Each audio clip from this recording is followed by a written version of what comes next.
What's going on, everybody? Welcome back to another Big Nick Energy post-game show. Mill here, and I'm joined by Eddie Presti, who is featured on the Knicks Morning Brew and the Mets Evening Brew. How are you doing, Eddie? I'm doing all right, Mills. I mean, look, the Knicks went 3-1 on the road trip. We ran into basically the best team in the NBA, in my opinion, and we hung with them for 2 quarters. But at the end of that second quarter, the game kind of got away from us in those last 2 minutes, and then after that, it was just a Jokic show, and we just got beat. We couldn't hang with them, especially with their size. Yeah. Unfortunately, I was very in and out of the first half. I got to watch some of it, but when I checked the score at halftime, I was actually really surprised how close the game was, and that we actually were keeping up with them. Not that I didn't think we could, but again, there's always that thought there that these are the defending champs. There's always a possibility they can just go off and gain a lead, keep it. But at halftime, we were only down by, I would say, around 4 points, somewhere there. I think we So were what did down that? five. Yeah, 5 points. So what was that first half like? It was fun the first half. The first quarter it was back and forth, and even in the second quarter until about the end of the quarter, we were tying the game, getting leads here, and it was a back and forth game. But then those final 2 minutes, Denver just went on a run, and they really didn't look back. I know the Knicks cut it to two in the third quarter, but the Knicks just didn't have enough offensive firepower to keep up with Denver tonight. They just didn't.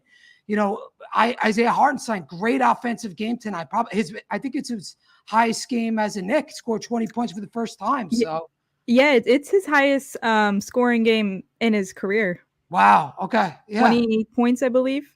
20. He had 20, and I believe was it 8 rebounds. The rebounds were a problem tonight. Yeah, we got out rebounded, and especially on the for offensive boards. So, as I was listening to Alan Han in the post game show while I was setting up, he mentioned it. Just getting out rebounded was it was not great for us because we're a team that really rebounds well, and that's been the key to success recently.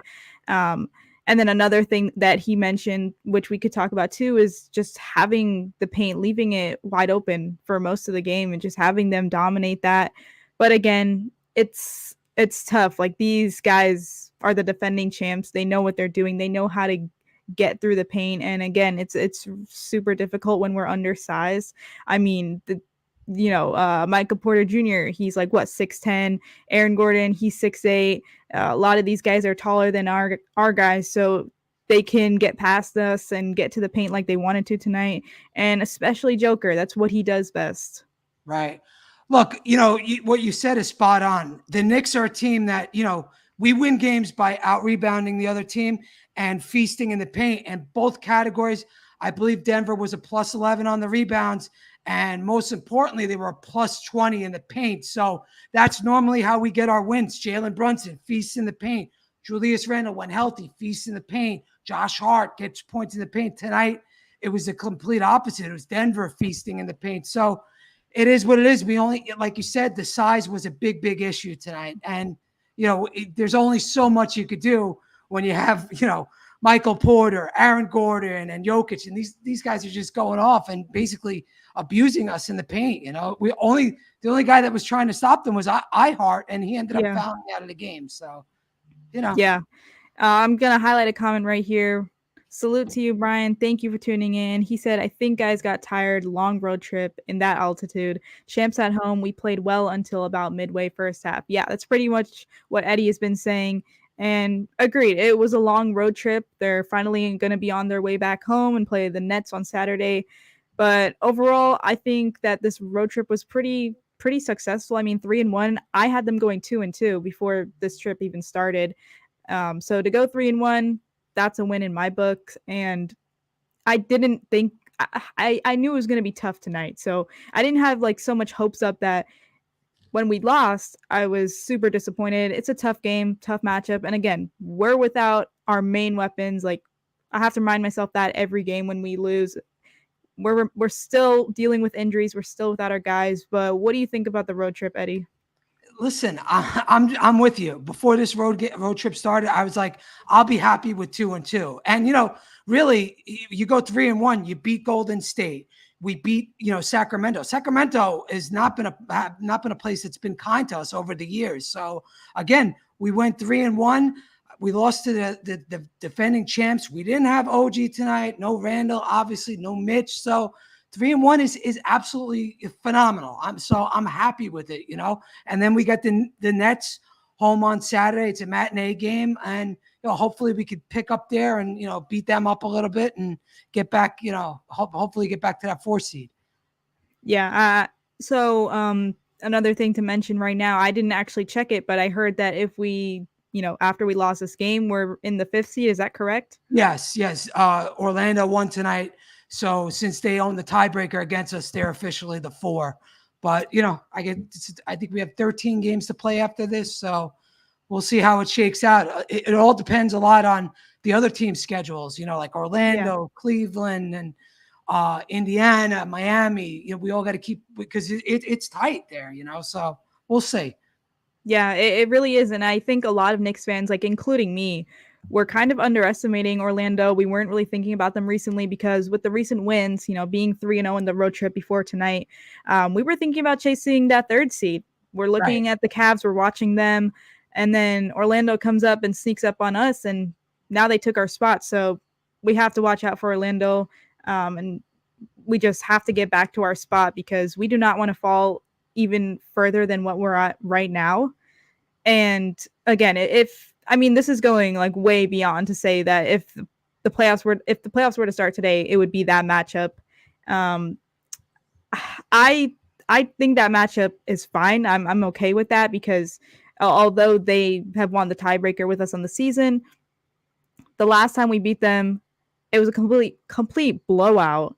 And again, they're a team that has not really faced us when extremely healthy and with our new addition. So it's hard to figure out the matchups and figure out who we can actually win against when basically no team has faced us yet with all the new acquisitions we had and a healthy Julius Randle and OG Anunoby. It's tough to figure it out, but hopefully we get back our fourth spot.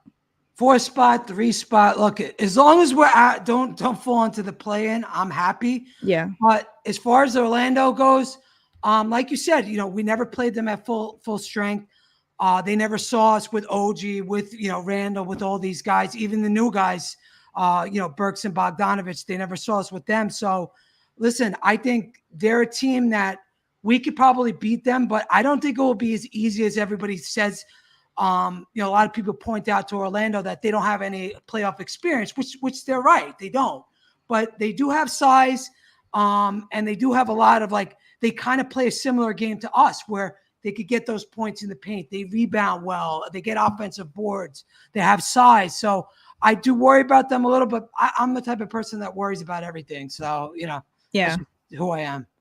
I get that. A shout out Vince. He said the connection we all been waiting. Mills Pressy 2024. Shout out to you, Vince, if you're watching. I appreciate it. Vince is good people. He's out in the Twitter streets all the time, so I know Vince very well. Yeah, I've been seeing him a lot over my timeline. And Brian said, iHeart played great. He's been playing well. He played extremely, despite not grabbing as many boards as I'd hope, I think he did pretty great, having a career high 20 points tonight. And it's a super difficult job to defend Joker. It's extremely hard. I mean, he's a former MVP. That's just the ultimate test right there. I thought, despite not being able to watch the first half completely, I heard he did a pretty good job defending him in that first half. And the second half, Joker's going to go off. He's being serious in the second half, and he's going to lead his team to a win. That's exactly what he did when he came back in that fourth quarter. They weren't playing around. That's what champions do. They don't play around. They get straight to business. They close out games, and they just took over. After we had cut it pretty close, they just took over. 30 points, 14 rebounds, 11 assists from Joker, man. Like how good is that? You know what I'm saying? And then you have Michael Porter. He had 31 points, and just their starting lineup is so good. I know their bench isn't there's no names on the bench that like kind of jump off the page at you, because they always keep a starter in at all times. I kind of notice, like when Joker, goes off the bench, they'll keep, the point guard on the floor, Murray on the floor. They'll keep they always keep some starters on the floor, but God, that starting five is so good, and they just fit so perfectly together. So again, they're a tough team. They're champions, like you said. So it is what it is. Yeah, they're a really great squad. I mean, just looking at the guys they have put together, and they have size. They have size, which is huge for a lot of matchups. Do you think Brian they're better said, than the Celtics? yeah, I would think that if it comes to the finals, it's the Celtics against them. I honestly think they're taking the chip again. I agree. A lot of people think the Celtics are better, but they're the team that they were the first team to go to Boston and actually beat Boston in Boston. And then everybody said, oh, Celtics are going to have this revenge game against Denver at Denver. And Denver again beat them up again in Denver. So I think it's pretty clear that Denver is head and shoulders the top team in the NBA. Yeah, 100%. Brian said Denver basically did an amazing job of taking away our strengths, paint points, and rebounding. Exactly. Eddie, you mentioned it earlier, the paint points and the rebounding. We got out rebounded. They had 66 points, I believe, in the paint. And, yep. We've been doing a good job recently with our defense, especially defending the paint. I mean, this is a Knicks team who we've been complimenting their defense recently for holding teams under 100 points, under 80 a few times. But they took away our strengths, as you said it, Brian. A lot of paint points. They just got what they wanted tonight. And as we said it earlier, that's what happens when you're undersized and you're missing your main weapons. Yeah, and they did to us what we do to other teams when we win. They won the battle of the rebounds. They got 20, exactly. They got plus 20 in the paint. That's what we usually do when we win. But tonight it was the complete opposite. And again, like when you're undersized like this is a game where not having Mitch, not having Randall really comes out, and even OG to a degree. It kind of screamed out loud like, yo, we're missing big size here. So it is what it is. Yeah, I'm 100%. There's some games we win and we look great, but then there's other games where our weaknesses are really displayed out there that we need our guys back. We need Mitchell Robinson to be back and to be a great defending center, protect the paint. We need Julius Randle to be back. We need that offense sometimes. OG, we need him to be the best defensive player on the team. I mean, a lot of games we can tell that those points come out, but the sooner they come back, the better. What did you think about the whole OG situation? How he aggravated his he didn't really aggravate it. It's sore, I believe, and he's just taking precaution or resting it. I mean, look, a player like OG Anunoby, he's sort of a new school athlete. He's a guy that, can't really play through pain. And that's okay. Not everybody is Julius Randle. Not everybody is these, tough old school guys that, kind of could play through injuries. Not everybody's like that. Pain is different for everybody. So I have no problem with OG not playing. I mean, if you're not 100% and you can't give it your best, then I have no problem with sitting. I know it's going to affect the record, but at the end of the day, our goal is to do well in the playoffs. So, and I understand seeding matters and all these games matter right now, but our goal as the Knicks, we want to do our best in the playoffs. So OG, just come back when you're ready, when you feel comfortable, because you saw Mills. I mean, he was screaming in pain, coming after some of those shots. So again, go get healthy, do your thing, OG. So I'm perfectly okay with that. And most importantly, the MRI came back clean. Yeah. Yeah, I agree. I'm not thinking too much into it that he is just going to be permanently out until the rest of the season. I believe he's taking it day by day. I don't want him to aggravate it further. If he doesn't want to play through the pain, I don't think he should be ridiculed for that, because we want him healthy for the playoffs. Why would we want him to be pushing right now through the pain when he could be resting and potentially be healthy again for the playoffs?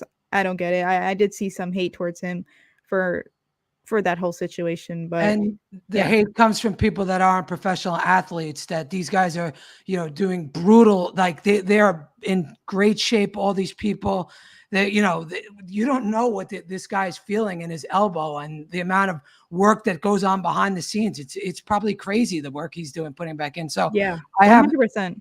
I have no problem with him sitting out. You got to, the most important thing with OGs, get comfortable, get healthy. And when you feel like you're ready to go, you come back. That's it. Agreed. Travel Vibes, shout out and salute. He said, or she, not sure. Tough one. I really wanted this one. 3-1 on the road trip. I'll take. We need to get back to business on Saturday.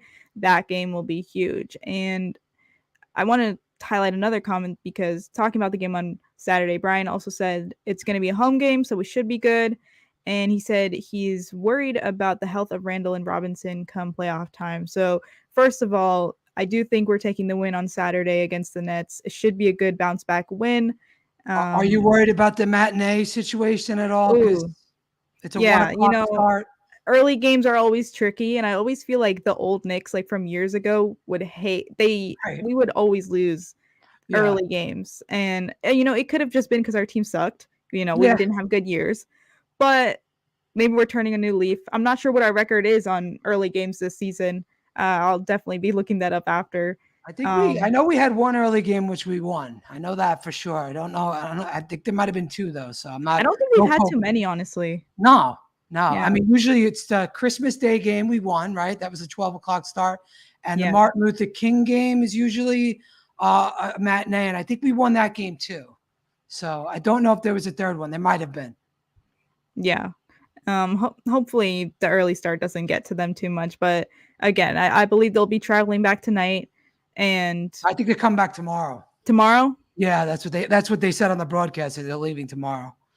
Oh, so Friday, since it Yeah, just turned so I Friday. guess they're gonna sleep the night in Denver, and I guess come back in the morning and stuff. Got it. Got it. And to Brian's other point about being worried about the health of Randall and Robinson come playoff time, I mean, you can go ahead and take on what are your thoughts on. I mean, I'm sure it's going to be similar to the OG situation, but go ahead. What are your thoughts on? Well, look, I mean, I would love to get Randall back and get him at least 5 to 7 games, so he gets comfortable, because every time Randall's come back from an injury, it's usually 5, 7, 8, 9, 10 games before Randall starts getting comfortable. We saw it in the beginning of the season this year. I think it took him 7 or 8 games to get back in rhythm.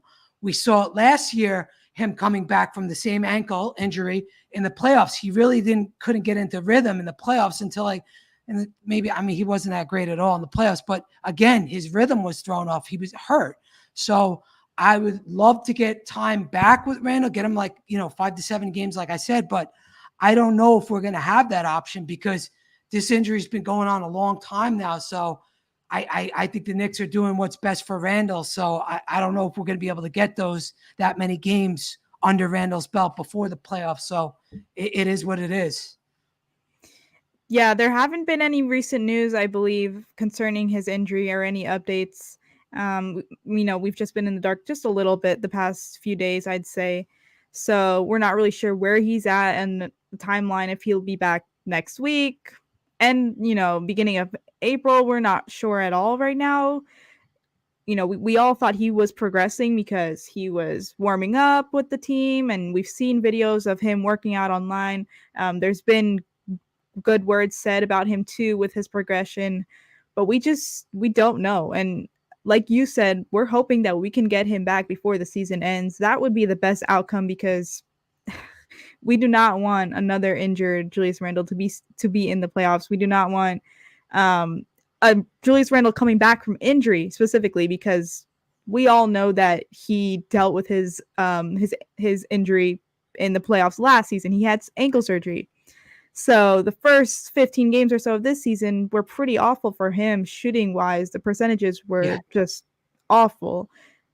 If he comes back, the first playoff game we have, and it's the same scenario where he has to get back in rhythm through the playoffs, I think that's going to be super difficult on his end.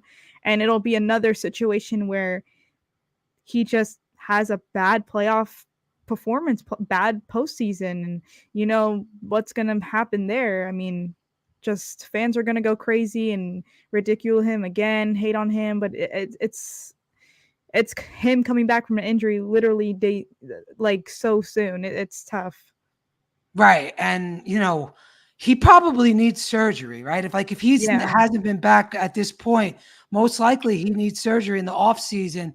And you're totally right. It's gonna suck if he comes back and he's bad in the playoffs. The fans are gonna kill him. I mean, if you remember after the Miami series, they were ripping down posters of the guy and stomping on it. Yeah. Some fans, man, they get a little crazy, with the whole Randall thing. So we'll see. It could be a make or break, time for Randall. It sucks because he was playing so well. Yeah, truly. And it just sucks, but we'll see. We'll see what happens. It really does suck because he's had so many, I mean, a few bad playoff experiences as a Knick that I really wanted this year to be so different. And with the way he'd been playing all season, I mean, besides the first 10, 15 games, he really turned it on after that and was playing like an all-star. He was an all-star technically. So it's so disappointing that he happened to get injured, and he's not going to be fully 100% healthy for those playoffs. And I just want to see what a fully healthy Julius Randle with this squad now, what would that look like? And I don't know if we'll get to see that, because you're right, he might need surgery, so he's not even going to be 100%, probably not even 90. I don't know, probably somewhere between 70, 80, maybe somewhere around there if he comes back. Mills, do you think he's mature enough at this stage in his career to know that he's got to take like a lesser role this year in the playoffs? Do you think he's mature enough? Because I think we saw signs of that, after those 10, 15 games, which you said. Yeah. We saw signs of like a maturing Randall, a guy that was facilitating, especially when OG got here. Yeah. He was a different player. Do you think he'll be able to take a back seat almost this year? Yeah, 100%. I completely agree that we saw signs of it early on in this season after his terrible shooting games in the beginning, but we saw signs of it. There were a few games where he didn't have to score 20, 25 points a game. He was facilitating the ball so well. He would get 10 assists, maybe, just a little bit under there as well. I really liked those games because I knew he understood that he didn't have to be the number one option on that team. He just had to make the smart moves, make the smart plays, which was pass the ball up if he's getting double teamed. Exactly that. And I do think that he's had a hard time in the past trusting his teammates, passing the ball off to them. But with the team that he has now, a healthy Knicks team, you have Jalen Brunson, who is he's just playing off the charts right now. And he's averaging 27 on the season. He definitely has to trust Brunson 100%. That's his go-to guy when he comes back. That two-man game is just really special, and he has to learn to trust the other role players around him, OG, and Josh Hart, Dante DiVincenzo. Making the pass is the most important thing, because we saw it a lot of times when he was still playing that teams would double him first. Right. A lot of teams would double him first instead of Brunson, and he would make the right pass. He would make the right pass right to Brunson. That's where Brunson would get a lot of his three-pointers. He's missing that a lot right now. I mean, he still gets some three-pointers up, but he's missing it.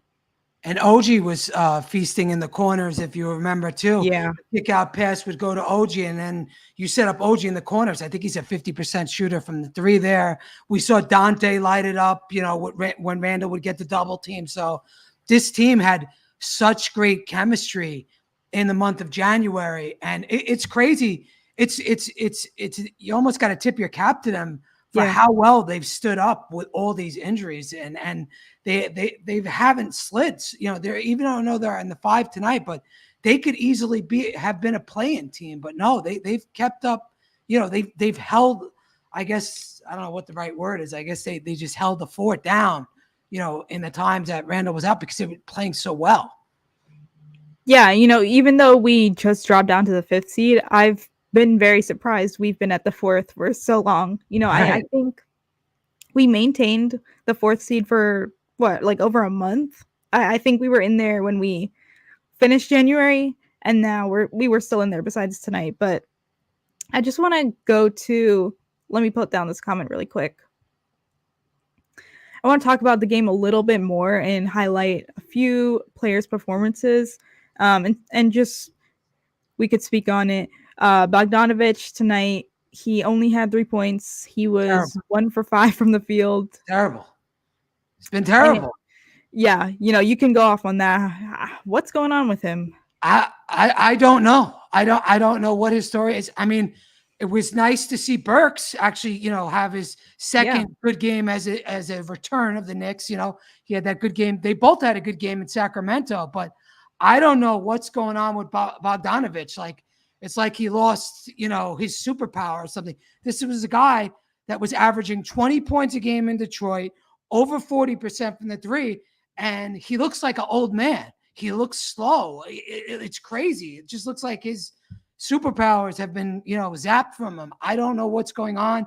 I don't know if we need to run plays for him. I think they're trying, but he's like, he can't shoot. He can't shoot. So, and that's what we brought him here to do, and he hasn't been it. I agree, and I just have no idea what's happening. I wonder the same thing, how he was able to do what he did in Detroit, and then nothing is happening here. I mean, he's had a few good games. He's had, early on when he first became a Knick, he did have a 20-point game. I remember that.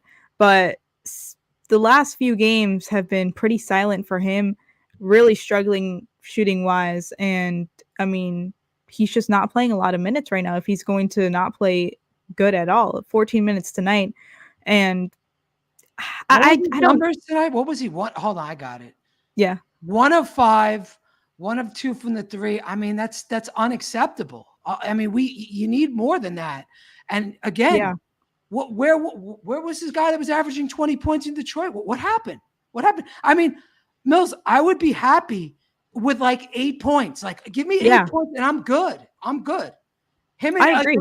Like if him and Burks combined for 20 a game, I am more than happy with that. Sign me up. He doesn't have to give me 20, but come on, 1 of 5, not hitting the threes. This is what we brought him here to do. It's super disappointing. I think that I don't think I've really seen him make a shot, dribbling with the ball. Like, I think that he should be more of a catch and shoot guy. And they should try to set him up in the corner on the wing instead of giving him the ball and expecting him to create his own shot, because I'm sure he did that in Detroit, averaging over 20 a game. He had to have had shots where he created it himself, but I just don't see that happening. I saw a lot of turnovers from him driving in, not knowing what to do with it, not being able to score. So I honestly think that they should just try to set him up in the corner somehow. And let's see if he could get his 3-point percentage back up, shooting those, threes out there. But it is disappointing, like I mentioned. And I saw someone say that, I believe it was on Twitter, they mentioned how Bogdanovich's style of play just doesn't match the Knicks at all. And I feel like I sort of agree. We're trying to be a faster paced team. And you mentioned it, he's slow. He looks old out there. He's not fast at all, but when we got him, we expected a lot more from him and Burks. We at least, Burks had a great game tonight, but there's been questionable moments with Burks as well. Questionable moments between the both of them. It's hard to find a game where they're both playing well for us and they're both stepping up. The Sacramento game was the only game where we saw both of those guys contribute. Pretty much. That was it. And they've been here for some time now, so it shouldn't be like one game that we've seen this. It should have been multiple by now, where they're both able to score and step up as bench players. They're supposed to be leading that bench unit, but that's not what's happening at all. I'm with you. Put this guy in as a catch and shoot guy and put him in the corner. I mean, that's all we need. Again, we don't need him. We don't need 20 points a night out of this guy. We need 8 or 9 points and we're good. But the fact that he can't get comfortable, to me, is just mind-boggling. I mean, it's not like he's not getting the opportunity. He's getting the opportunity. He just can't create his own shot. So if he can't do this, we have to set him up to be able to give us something offensively. Agreed. And let's see. Travel said, Fax Mills, I agree. Boyan is playing out of his role. Yeah, well, I know. When they first came here, they were forced to play out of their role. They were forced to play, quite a lot of minutes just because we were down a lot of guys. But I'm just not impressed by what I've been seeing at all. Even if they feel like they're under a lot of pressure and being forced to play out of their role, I'm not liking what I'm seeing much. And Brian said, we got to relax on Bogue. He is the only pure shooter on the floor most of the time. He has to put the ball on the deck a lot. If Randall and OG is out, they will help him more in catch and shoot situations. So I think he's saying if Randall and OG are in, that would help him more in catch and shoot situations. Right? Got it. Right? Yeah. I think that's what he was trying to say. And I agree with that. How do you feel about that? Yeah, I agree as well. They've obviously been out, and I think it was Joey, my co-host who's usually on the pod with me. I believe he's the one that mentioned this, or it might have been someone else I saw on Twitter. I have no idea. Sometimes my memory is just everywhere. But they said that Randall and Bogdanovic could have like a little Fournier connection. How, when Fournier was first here, him and Randall would have a nice 2-man game. Randall would screen for him, give him the ball, and he'd be able to pop some threes up there. Interesting if we could see a little of that action happen if they play together. We'll see. Yeah, if they play together, it's not looking like that's going to happen. Yeah, I mean, he might be out of the playoff rotation. Right. I mean, look, at least we saw Burks do something tonight, right? Like that was hopeful for me. Our bench outscored their bench. Their bench can't score clearly if you look at the numbers. But I mean, that was nice to see, 18 points out of Burks. At least he's giving us something. So maybe he could get a little bit more comfortable where, he could, because he's another guy. He's a 40% shooter from the three. And again, if that's what we need out of him, if he's a catch and shoot guy, he could take it to the basket a little bit better than Bogey can. But listen, it was nice to see, Burks step up a little bit tonight. Agreed. Because he's had so many games where he's really struggled, it's nice to see him actually be able to contribute. I know he's probably been really down on himself with the way he's been playing and struggling, and just hopefully this gives him more confidence to just play better. We need it. Yeah, and his shot looked good tonight. Like it was like all net when the ball was going in. It didn't touch the rim. It was just straight swishing. So it was nice to see that out of Burks. So hopefully it continues, because again, these guys are only going to help the Knicks. You know what I'm saying? They're only going to help them, especially going down the road. With all these injuries and stuff, it would be nice to see them score more. But again, we take it a little bit at a time. We get to the playoffs, and hopefully when we're whole, these guys could contribute. Yeah, it'll be really interesting to see when Thibs does start rolling with that 9-man rotation in the playoffs.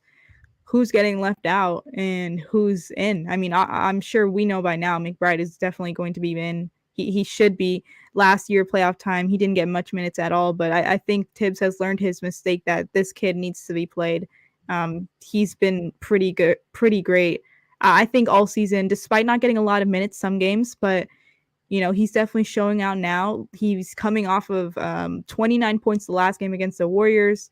Tonight, he had 11. He did struggle from the 3-point line, but still, he's been playing great. What have you been thinking of McBride's performances recently? I mean, that game against Golden State was his best game as a Knick. I mean, that was the best game of his career, hands down. To be honest, I never expected this out of McBride. I always thought he was just sort of like the Obi Toppin, a guy that would go down to the G League and, kind of light it up. And then once he came here, it never translated. Like last year, his offense never translated. But this year, after they got rid of IQ, Thibs really was right on him. I mean, he's been great defensively and offensively, especially from the 3-point line. He's been impressive. So I love what I'm seeing out of him this year. And the fact that we locked this guy up for less than $4 million a year for the next 3 years. Yeah. I mean, that was a steal, smart play. Again, great job by Leon Rose. Great job by Thibs. Because I was never that high on McBride. I never trusted him. So the fact that they kept their trust in him and stayed with him, great job by the Knicks and their front office and the coaching staff. Yeah, looking at his contract, it's insane what we're paying him and what we're going to be paying him the next few years. But I like you, I did not think too crazy about him, thinking that he'd be able to be going off like he is. I don't want to make this comparison because this is just not the best comparison at all. But he sort of reminded me of Frank Ntilikina, how a really good defensive guard, but not a great shot, kind of a broken shot. Yeah. And from what we saw from McBride for a few seasons is that I didn't think he could develop a consistent shot. Me neither. And he's proving us wrong. And especially his 3-point shot now is really, really, it looks really good. I mean, this kid must have been practicing just crazy over the summer working on his shot because it looks so pure now. Yeah, I mean, look, and not only is his shot's been great. Even when he takes it to the hole, he looks good. A lot of times he gets, he gets to the foul line now, which we never saw in the past. And defensively, he's a fighter. He fights through screens.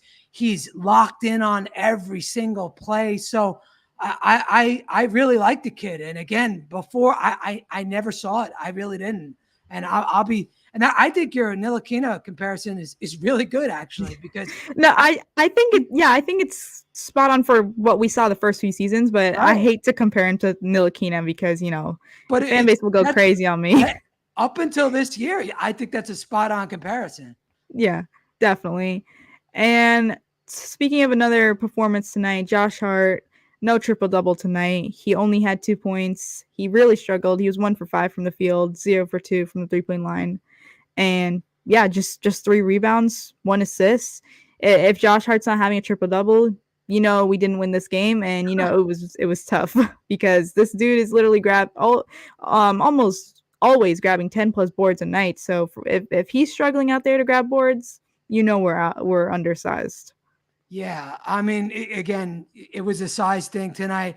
And Josh Hart, he was trying to get rebounds, but he just couldn't do it. You had Jokic, we had Michael Porter, we had Gordon, we had KCP. All these guys were just fighting for rebounds, and Josh Hart couldn't do what he normally does to the smaller teams. And he plays fast and everything. He couldn't get away with that tonight. Yeah, and salute Jigga. What's up?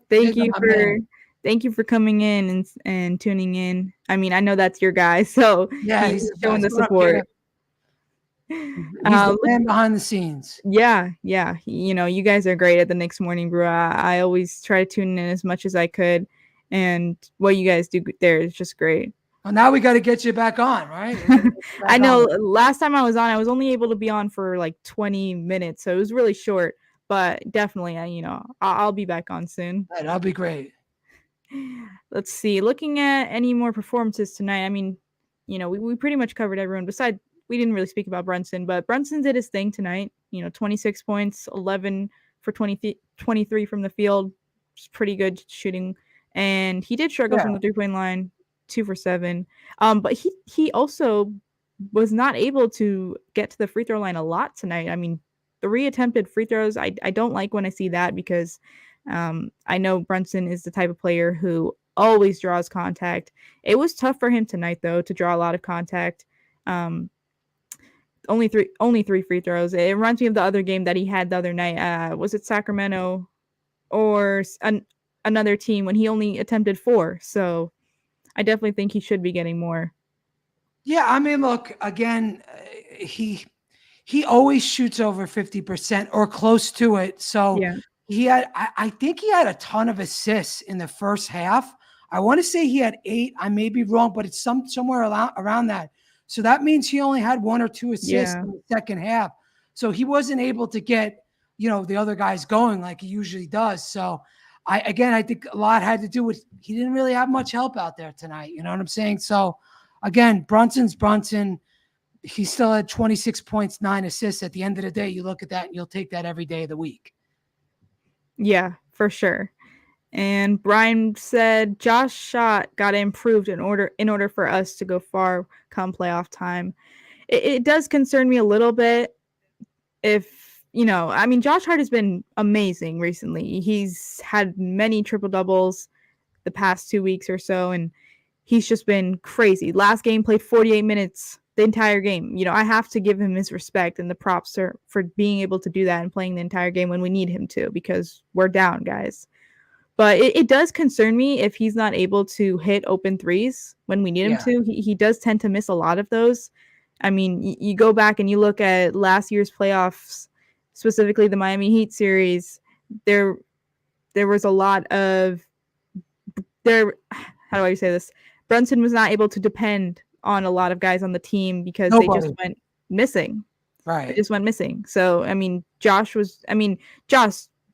tried, but his three-point shooting was not all too well in the Miami Heat series. I believe it was like 30% or that might have been overall, because I was looking at his stats recently. He's been better. He's been better since the All-Star break, like a lot better shooting. Yeah, definitely. But it does concern me. He takes it to the hole. You know what I'm saying? When he got the basket. 100%. But tonight, I think he only took 5 shots. Yeah, not too many.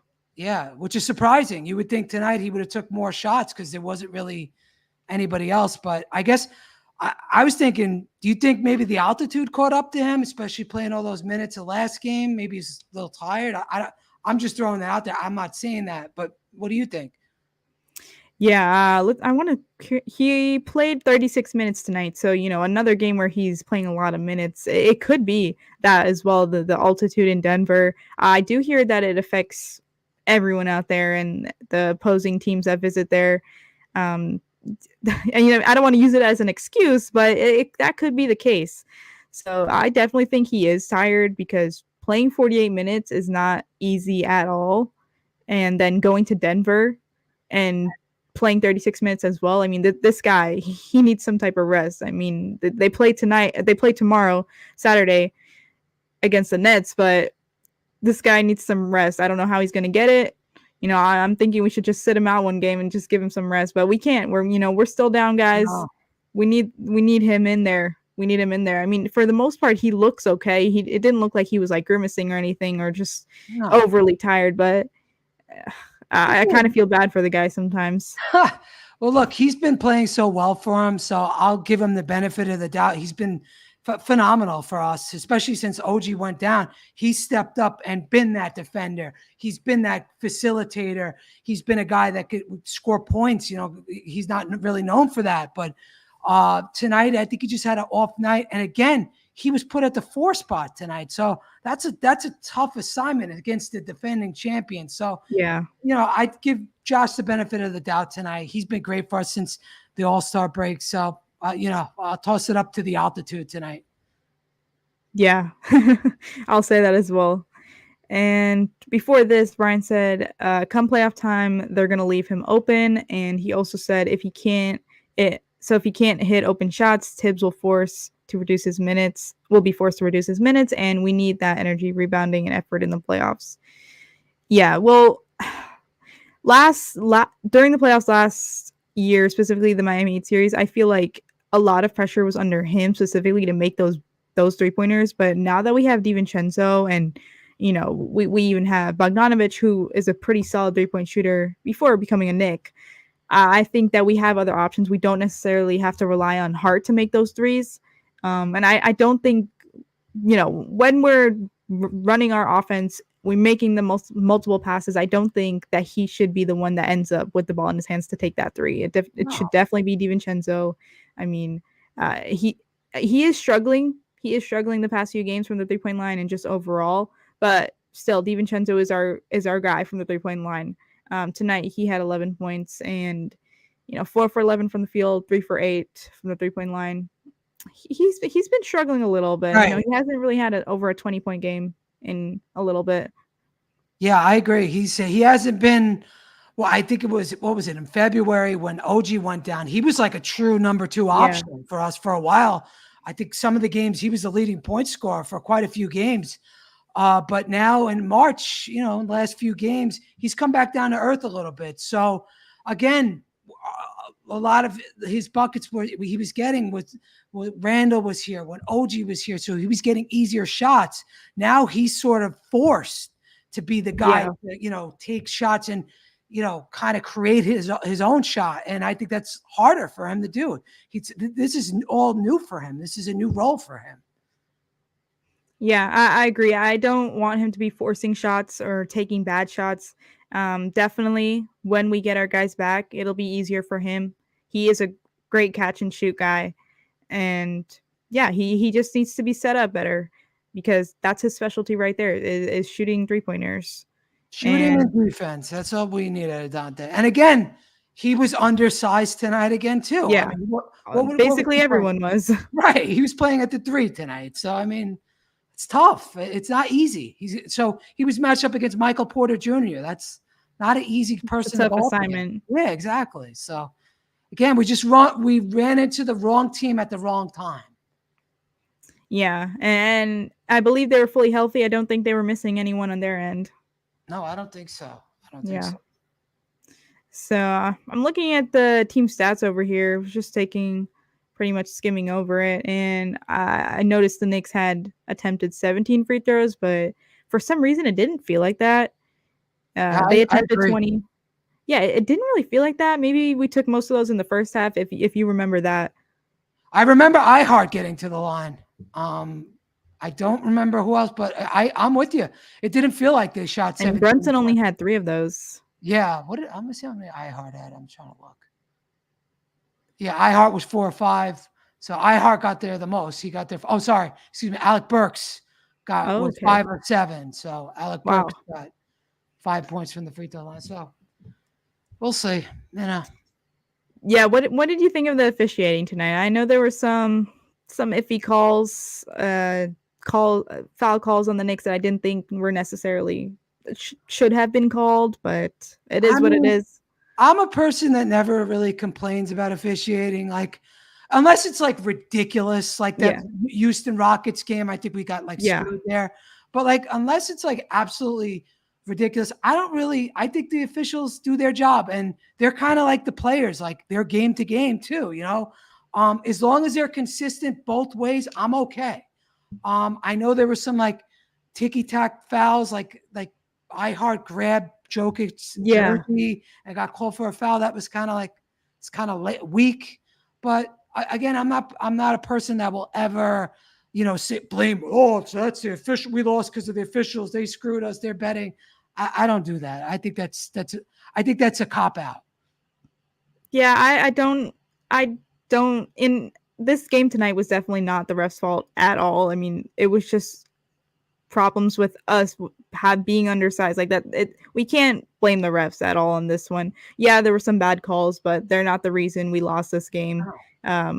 There's other reasons for that. So, I'm not going to go too heavy on that, but there's been other games where it's really, really questionable. And, although Jalen Brunson only got 3 free throws at the end of the game, I don't think he drove that much or drew that much contact tonight. No. So, I can't say much towards that. It was pretty fair. Yeah, I'm good. Again, I will say something if it's absolutely ridiculous and it's going one way. But tonight, I don't think it was that. I don't think the officiating was anything crazy. Yeah, I agree. Let's see if there's any more comments here. Travel said Thibs will never cut Josh Hart minutes. He probably won't. Yeah, Josh Hart is a Thibs guy. After last game, how he just played the entire game. No, he's not going to cut his minutes. No, he's good. He's got to be in there. Even if he can't hit an open 3, he's going to be in there for other purposes. Brian said if he can referring to Josh Hart again, if you can't hit open shots and they're playing Devo and Brunson and sagging off everyone else, we are in trouble. We have 2 great shooters, Bog and Brunson. Everyone else is streaky. Well, I don't know if Bogdanovich has been a great shooter since he's been here. He's been an awful shooter since he's been here. As far as Hart goes, he's streaky right now. Yeah, I mean, I mean, I don't know how you could call Bogdanovich a great shooter. He's had, I would say, 2 good games as a Knick, the Philadelphia game and the Sacramento game. That's it. But as far as Hart goes, look, I don't expect Hart to be a shooter. I expect Hart to get his points in transition, right? To force steals and get points in the in the open floor. I expect Josh Hart to drive to the rim and get to the foul line, get points like that. I don't expect him to be a big shooter in any way. And hopefully this year he makes them pay. If he keeps them open, maybe he makes them pay this year. He's shown, since I said before, I'm repeating myself, but he's shown since the All-Star break, his shot has gotten a little bit better. So, yeah, I've definitely gone down on Josh Hart before, and I've criticized him earlier in the season for not being able to hit that open shot. right. More specifically, that's when we really needed him to. I believe it was after we traded RJ and IQ, and he was the guy that was off the bench that we needed him to lead that bench unit. So that's pretty much when I said, like, we need to depend on him to hit those shots, and if he doesn't, that's a problem because we need someone off the bench to do that. But he's been proving everyone wrong with his recent play and his hard work. You said it. I really realize that, like, we can't expect him to be that shooter for us. He's not that guy. He is the hustler. He's the hard worker there who's gonna out rebound. He's gonna out rebound everyone. Despite tonight's performance, most nights he does it, and he's out hustling everyone, getting steals, forcing turnovers. Right. That's Pushing what the we pace. should expect from him. Right. Yeah. And let's see. Yeah, I mean, we pretty much spoke about the entire game. And the next time the Knicks play, we mentioned it before, is Saturday. It's an early morning game. Well, not technically morning. It's 1 p.m. Yeah, so not morning, afternoon, but still, if you're headed to the game, get there early. And let's see. I do have one more comment coming in. Nature in Sports said, Jokic is good, huh? Yeah, he's an MVP. Yeah, it's either him or SGA. I mean, whoever gets that 1 seed, I think that's going to be the winner of the MVP. Yeah, so I like to see SGA get it, but it really amazes me watching him play Joker. Just how slow he is, and just how he's still able to hit every single shot and get past everyone to the hoop, even though he's so slow, but he makes it work. That's his whole playing style. He's so slow, but everything he puts up goes in. Like, he's like, it's almost like he's like a lazy player, but like he's like as slow as Bogdanovich, but except he hits every shot. When he tips a ball and it goes in, when he shoots one up from 5-10 feet away from the basket, it always goes in. It's just, then if it doesn't, he grabs his own rebound, and he just makes the game look so easy. Yeah, and it's the fact that, like, he's so tall. What is he at? Is he a 7-footer? Oh, of course. He's a 7-footer, and no one can block his shot. No one. I don't think I've ever seen anyone block his shot, really, because he just gets it so high up there, and that's just deadly for him to be. Yeah, and the fact that he pretty much just perfects every part of his game between the 3-pointer, the layups, the floaters, mid-range. I mean, that's a perfect player right there. And Nature in Sports also said it didn't seem like Nuggets fans were about JB getting MVP chance from traveling Knicks fans. Did he get MVP chance tonight? I felt like I didn't hear it tonight. I didn't hear anything either. And, I saw some Knicks fans out there, but Denver fans were pretty loud tonight. You know, they're very prideful. They're very passionate because obviously they have a winning team. They're very prideful of the team they have right now with Joker, and they believe in them a lot. Yeah, I believe in them too. I think they're phenomenal. Again, that starting 5 is deadly. They are absolutely deadly, and I think it's clear to say I think Jokic is the best player in the league. I don't think. I mean, we could, again, when we're talking about the MVP, SGA probably deserves it. Again, whoever gets that 1 spot, but Jokic, I mean, I don't think anybody's better than him. I really don't. and he makes everybody else better too. That's Yeah. I mean, he's 10 assists tonight, I believe. Like, he's always looking out for his guys, always facilitating the ball. I don't know. There's him and Sabonis, who always manage to grab triple doubles. I believe they're leading the league in triple doubles, both of them. Sabonis first, but I don't know. It seems like they're just always looking out for their teammates, always being able to just make the right and smart passes. It's unbelievable, and I love to see it because they're both big men, and just great for their teams. Yeah, they're great facilitators. I mean, and on top of that, he like Jokic does everything. He could score, he could pass, and then he could rebound. Like tonight, 14 rebounds. Like he literally does everything. And again, the way he makes his teammates better, it would be nice to have here in New York, but I think we have a pretty good team too. But yeah, I would have definitely loved that in New York. So Nature and Sports said he did get MVP chance. Brunson did get it in the first quarter when he had the very first and one. They immediately booed and drowned it out. Yeah, I can picture that happening because, like I just said, Denver fans look very, very passionate. that was when we were leading too, probably. So Yeah, I guess our fans were a little bit more hyped, and then the second quarter came in, and we kind of brought back down. Got you. Yeah. Let's see. Johnny Davis said, "Crybaby and the refs cater to him." Are we talking about Jokic? I don't know. I don't know. Who's Crybaby? I'm not He didn't sure. name call because Yeah. I mean he does show emotion sometimes about calls he feels are unfair, but I mean he's not really one to be like a crybaby. No, I don't think so.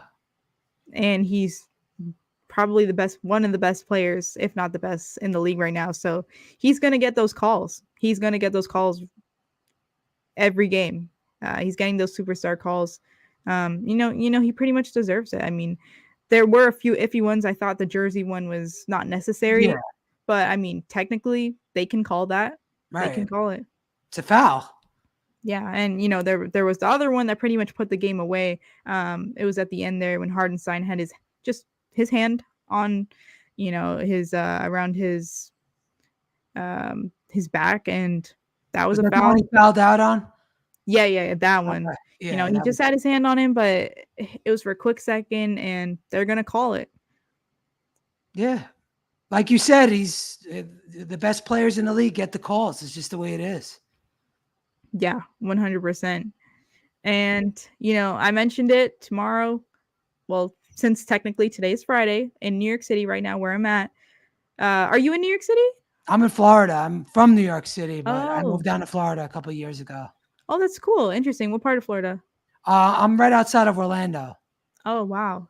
So, that's interesting though. If we do end up matching up against Orlando in the playoffs, you're definitely going to be there at those playoff games. 100%. Especially at the Orlando prices, they're much more better. It's much cheaper than the Knicks, that's for sure. Yeah, I know one time we played them this season, there were Knicks fans there, and I'm pretty sure Florida is like half populated, original New Yorker, so they're going to show up in that playoff series if it happens. I was there. So I was at the game last year when we won our last game there.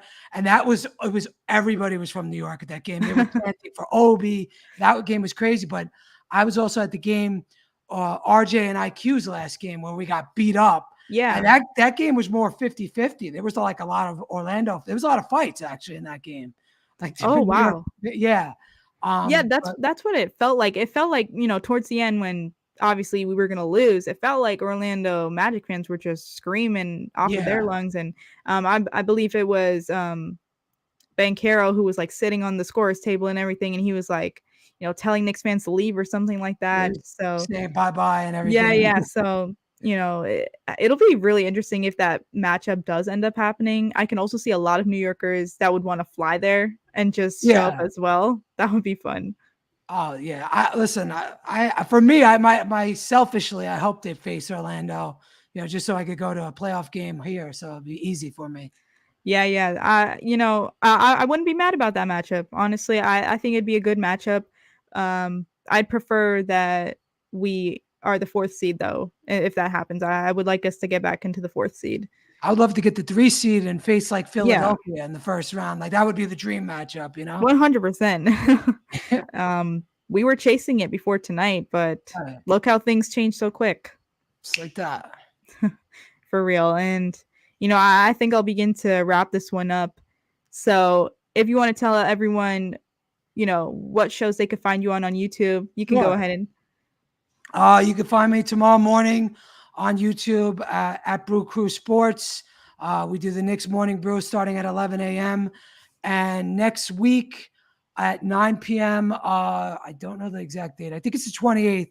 I'm going to be doing the Mets Evening Brew. So, and that's also on YouTube on Brew Crew Sports. So, thank you. Cool. Hopefully, you guys check it out. You should definitely. Eddie does great stuff, especially with the Knicks morning brew. Knicks morning brew. And I haven't seen any Mets evening brew shows yet, but I'll definitely be tuning into. Are you a Mets fan? Yeah, I am a Mets fan, but Okay. like, I only became a fan a few years ago, so I'm Okay. not like So diehard. casual. Yeah, Okay. I'm Well, I trying to understand. get more into it. Okay. Oh, you see, hopefully they play well. We'll see. Yeah, and I'll be tuning in, so I can become more knowledgeable about it and just hear what's going on with the team and everything. Yeah, it's good. Oh, they just signed JD Martinez, but this is the Yeah, next I one. heard I'll that. shut up about the Mets. Yeah.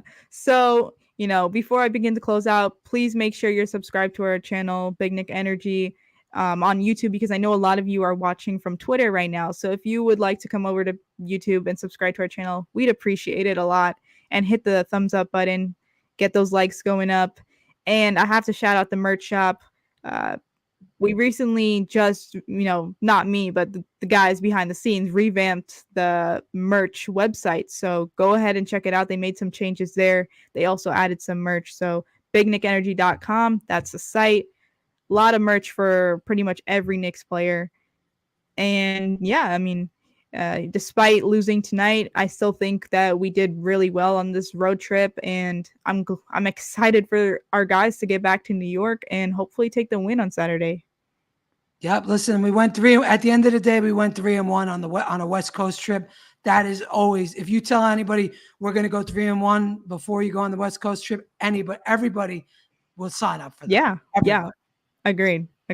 I definitely felt it was a good road trip, but I'm even more excited for us to be back home and hopefully we can get another win streak going. We were I believe we had a 4-game win streak before tonight's loss. Right. So we can start that up again. I believe we play the Nets tomorrow and then we play Detroit. Yep. Um, Detroit, Toronto, I think San Antonio's Miami. somewhere there. I think it's like that. I think it's Nets, Detroit, Toronto, Miami. I don't quote me on that, but I think that's our Yeah. next four. Somewhere, something like that. But I'll take a look at it after we end this. But yeah, hopefully we can get the win tomorrow. I'll also be doing the post game after that. I don't think I'm going to the game on Saturday. Like, I'm not 100% sure, but if I'm not, I'll definitely be doing a post game after. So I'll see everyone then after the 1 p.m. game. I'm assuming post game will start around 3:30. So everyone have a good night and thank you all for tuning in.